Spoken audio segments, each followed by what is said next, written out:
نن د کابل په عیدګاه جومات کې د ملي لوبډلې د پخواني لوبغاړي شاپور زدران جنازه ترسره او په مرنجان تپه کې خاورو ته وسپارل شو. د شاپور زدران د جنازې په مراسمو کې ګڼو عامو افغانانو په ګډون د کرکټ ملي لوبډلې لوبغاړو، چارواکو، سیاستوالو او مخورو ګډون کړی و. د شاپور زدران کورنۍ او د هغه پلار له کرکټ بورډ او حکومت وغوښتل ترڅو د کابل په الوخیلو کې نوی جوړیدونکی لوبغالی د شاپور زدران په نوم ونوموي. د نوموړي د جنازې او تدفین په مراسمو کې د کرکټ ملي لوبډلې پخوانیو او اوسنیو لوبغاړو شاپور زدران یو قوي او نه تسلیم کیدونکی انسان وباله او د نوموړي مرګ یې لویه ضایعه بللې ده. شاپور زدران چې په وروستیو میاشتو کې د هند په یو روغتون کې بستر و، 2 شپې وړاندې د ورپېښې ناروغۍ له امله ساه ورکړې وه. شاپور زدران د افغانستان کرکټ ملي لوبډلې چټک توپ اچونکی و. هغه د افغانستان لپاره په 44 ورځنیو او 14 شلوریزو نړیوالو سیالیو کې لوبېدلی او ټول ټال یې 80 وکټې ترلاسه کړې وې. د نوموړي په مړینه په پراخه کچه د کرکټ مینوالو، ملي او نړیوالو لوبغاړو، د کرکټ نړیوالې شورا مشر، د افغانستان پخوانیو ولسمشرانو، سیاستوالو او ګڼو مشهورو کسانو خفګان ښودلی دی او د زدران مړینه یې لویه ضایعه بللې ده. ملګرو ملتونو ویلي افغانستان ته د افغان کډوالو د بېساري راستنېدو له امله بیړنیو بشري مرستو او نړیوالې ټولنې دوامداره ملاتړ ته اړتیا نوره هم زیاته شوې ده. د ملګرو ملتونو اړوند د پراختیایي پروګرام او د کډوالو عالي کمشنرۍ مشرانو له نړیوالې ټولنې غوښتي چې د افغانستان سره خپلې بشري او پراختیایي مرستې روانې وساتي.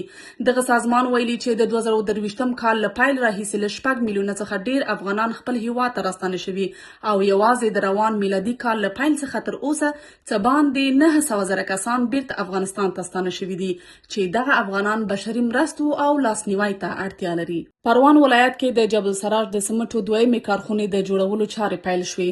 د طالبانو حکومت د ریاست الوزرا اقتصادي او اداري مرستیالانو د جبل سراج د سمټو د دویمې سترې تولیدي کارخونې د جوړولو د عملی چارو د پیل په مراسمو کې وویل دغه پروژه به د هیواد د صنعتي ودې او ځان بسیاینې په برخه کې مهم رول ولوبوي. د طالبانو حکومت د ریاست الوزرا اداري مرستیال مولوي عبدالسلام حنفي وویل د دې کارخونې د سمټو د تولید ظرفیت به په 40 ساعتونو کې 15,000 ټنه وي. نوموړي زیاته کړه په دغه فابریکه کې به د نړیوالو معیارونو مطابق سمټ تولیدیږي چې د هیواد د سمټو د اړتیاو یوه لویه برخه به پوره کړي او پر بهرنیو تولیداتو به د افغانستان اتکا کمه کړي. د کانونو او پټرولیم وزیر ملا هدایت الله بدري هم وویل اوس مهال په افغانستان کې د سمټو د تولیدي کارخونو شمیر 9 ته رسیدلی چې د ټولو له بشپړ فعالیت سره به د سمټو ورځنی تولید 10,000 ټنو ته ورسیږي. هغه زیاته کړې افغانستان د سمټو ترڅنګ د ګول سیخ او ګاډر په تولید کې هم د ځان بسیاینې پر لور روان دی. رباب فاطمه د افغانستان لپاره د ملګرو ملتونو د سرمنشي ځانګړي استازي په توګه ټاکل شوې ده. سرچینې وایي چې رباب فاطمه بنګلادیشي ډیپلوماټه په افغانستان کې د ملګرو ملتونو د مرستندویه پلاوي یوناما د مشري او د افغانستان لپاره د ملګرو ملتونو د سرمنشي ځانګړي استازي په توګه ټاکل شوې ده.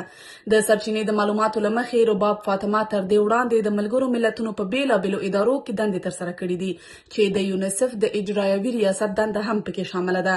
تر اوسه د ملګرو ملتونو له لوري په رسمي ډول د دې ټاکنې په اړه جزئیات نه دي خپاره شوي. د ملګرو ملتونو کارپوهانو د ماهرنګ بلوچ د عمري بند سزا وغندله. د ملګرو ملتونو یو شمېر خپلواکو کارپوهانو د بلوچستانو د یووالي غورځنګ د مشري ماهرنګ بلوچ پر ضد د پاکستان د ترهګرۍ ضد محکمې د عمري بند پریکړه غندلې او دا یې د عدالت له اصولو سره په ټکر کې بللې ده. کارپوهان ویلي پر ماهرنګ بلوچ د سولیزو اعتراضونو د بیان او ټولنې د ازادۍ د فعالیتونو له امله د ترهګرۍ او قتل تورونه لګیدلی او د هغې محاکمه عادلانه نه وه. دوی ویلي د محکمې پریکړه یوازې د اعتراضونو پر بنسټ شوي او د عادلانه محکمې اصول پکې نه دي رعایت شوي. د ملګرو ملتونو کارپوهانو د نوموړي د روغتیایي وضعیت او د زندان د شرایطو په اړه هم اندېښنه ښودلې. دوی له پاکستانه غوښتي چې د مدني او سیاسي حقونو نړیوالو معیارونو ته درناوی وکړي او د ترهګرۍ ضد قوانینو له ناوړه کارونې ډډه وکړي. کارپوهانو خبرداری ورکړی چې دغه ډول پریکړې په بلوچستان کې مدني فضا نوره هم محدودولی شي. بلوچستان کې د پاکستانی پوځ پر ضد ولسی اعتراضونه زیات شوي وروسته له هغې چې د بلوچستان د منګل زیارت په سیمه کې د پاکستان ضد وسلوالو 15 پولیس وتښتول او د 21 کسانو جسدونه وموندل شول. د سیمې یو شمېر اوسیدونکو د پاکستانی پوځ پر ضد اعتراضونه پیل کړي دي. د راپورونو له مخې معترضانو د وژل شویو کسانو د جنازو په مراسمو کې د پاکستانی پوځ د ګډون اجازه نه ده ورکړې او غوښتنه یې کړې چې پوځ دې له بلوچستان څخه ووځي. ځایي اوسیدونکي ادعا کوي چې په سیمه کې روانه ناامني د پاکستاني پوځ د تګلارو پایله ده. یو شمېر شنونکي هم وایي چې په دې وروستیو کې د پاکستاني پوځ پر وړاندې ولسي غبرګونونه زیات شوي او د خلکو باور پرې کم شوی دی. د دوی په باور دا وضعیت د پوځ د امنیتي او سیاسي پالیسیو پایله ده. له بلې خوا ورته ادعاوې وخت نه وخت د پاکستان تر ادارې لاندې کشمیر په اړه هم مطرح کیږي چې د ځینو اعتراضونو پر مهال د پاکستاني پوځ د وتلو غوښتنې شوې دي. د پاکستان رژیم له وارخطایۍ او ویرې سره مخ شوی. په بلوچستان کې د وضعیت د ترنګلي کېدو سره هم مهاله د پاکستان لومړی وزیر کویټې ته ورسید. نوموړی داسې مهال بلوچستان ته لاړ چې هلته وضعیت د پوځ له کابو د وتلو په حال کې دی. بلوچستان کې د پیپلز ګوند د ځایي مشر پر کور برید 12 کسان وژلي دي. د بلوچستان د خزدار ولسوالۍ په شهزاد ټاون سیمه کې د پاکستان د پیپلز ګوند د ځایي مشر میر شفیق الرحمن منګل پر کور ځانمرګی او وسلوال برید شوی چې له امله لږ تر لږه 12 کسان وژل شوي او تر 10 ډیر نور ټپیان دي. د پاکستاني چارواکو په وینا برید د یو چاودیدونکو توکو ډک موټر په وسیله شوی او وروسته څو وسلوال د منګل کور ته ننوتلي او ډزې پیل کړي دي. چارواکي وایي شفیق منګل له برید روغ وتلی خو د هغه ساتونکي او ملګري وژل شوي دي. د برید مسؤلیت د بلوچستانو د آزادۍ پوځ BLA منلی او ویلي دي چې دا برید د مجید لیوا لخوا ترسره شوی. د بلوچستان سروزیر سرفراز بګټي برید غندلی او د عاملینو د نیولو امر یې ورکړی دی. امریکا وایي د ایران پر نوي پوځي موخو مو بریدونه کړي دي. د امریکا مرکزی قومندانۍ سنټکام وایي امریکایي ځواکونو د ایران پر وړاندې د عملیاتو په وروستي پړاو کې شاوخوا نوي پوځي موخې په نښه کړي دي. د سنټکام په وینا په دغو موخو کې د هوایي دفاع سیسټمونه، د ساحلي څار تجهیزات، د توغندیو او بې پیلوټه الوتکو د ساتنې مرکزونه، سمندري پوځي وړتیاوې او لوجستیکي تاسیسات شامل دي. دغه قومندانۍ زیاتوي چې دا بریدونه د تېرې شپې د عملیاتو دوام و چې پکې نږدې 80 نورې پوځي موخې او د سپاه پاسداران له شپېتو زیاتې چټکې پوځي بیړۍ هم په نښه شوې وې. سنټکام وایي دا عملیات په هرمز تنګي کې پر 3 سوداګریزو بیړیو د ایران د برید په غبرګون کې ترسره شوي دي.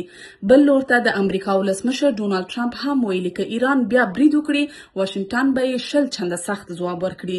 بل لور ته ایران د امریکا د بریدونو پر ضد د ملګرو ملتونو د امنیت شورا مشر او سرمنشي ته رسمي اعتراض لیک استولی دی. په ملګرو ملتونو کې د ایران استازي سعید ایرواني ویلي امریکا د ایران پر حاکمیت او ځمکنۍ بشپړتیا لوی بریدونه کړي چې د ملګرو ملتونو له منشور او نړیوالو قوانینو سرغړونه ده. د خامنه‌ای جنازه په مشهد کې خاورو ته وسپارل شوه. داسې مهال چې د ایران او امریکا ترمنځ کړکېچ له تېرې شپې راهیسې بیا زور اخیستی، د دغه هیواد د پخواني مشر آیت الله خامنه‌ای جنازه له عراق څخه مشهد ته د ځانګړو امنیتي تدابیرو په ترڅ کې ورسېده او هلته تر ځانګړو مراسمو وروسته خاورو ته وسپارل شوه. د نوموړي جنازه داسې مهال له عراق څخه د الوتکې په وسیله مشهد ته راوړل شوه چې د ځانګړو جیټ الوتکو لخوا امنیتي ساتنه کېده. د خامنه‌ای د جنازې د لیږد څخه یوازې څو ساعته مخکې امریکا د ایران په شاوخوا 90 ځایونو بریدونه کړي وو.